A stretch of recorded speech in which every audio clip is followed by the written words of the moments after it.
বাংলাদেশে নতুন করে হরতাল শুরু করেছে শেখ হাসিনার দল অর্থাৎ আওয়ামী লীগ।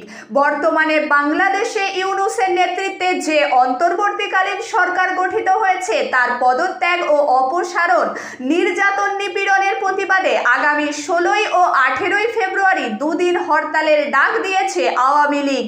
সূত্রের খবর, মঙ্গলবার রাতে আওয়ামী লীগ এই কথা ঘোষণা করার পর ইউনূস সরকার তার আসন হারানোর আশঙ্কায় শঙ্কিত হয়ে বৈঠকে ডাক দিয়েছেন। অন্তর্বর্তী সরকারের পদত্যাগের দাবি জানিয়ে আওয়ামী লীগ 1 ফেব্রুয়ারি থেকেই ময়দানে নামার ঘোষণা করেছে। আগামী 1 ফেব্রুয়ারি শনিবার থেকে 5 ফেব্রুয়ারি বুধবার পর্যন্ত আওয়ামী লীগ তাদের দাবিগুলি লিফলেট আকারে বের করে সাধারণ মানুষের মধ্যে বিলি করবে বলে সূত্রের খবর। এছাড়া আগামী 6 ফেব্রুয়ারি বৃহস্পতিবার বাংলাদেশে প্রতিবাদী মিছিল ও সমাবেশ অনুষ্ঠিত করবে এবং 10 ফেব্রুয়ারি বিক্ষোভ মিছিল করবে আওয়ামী লীগ।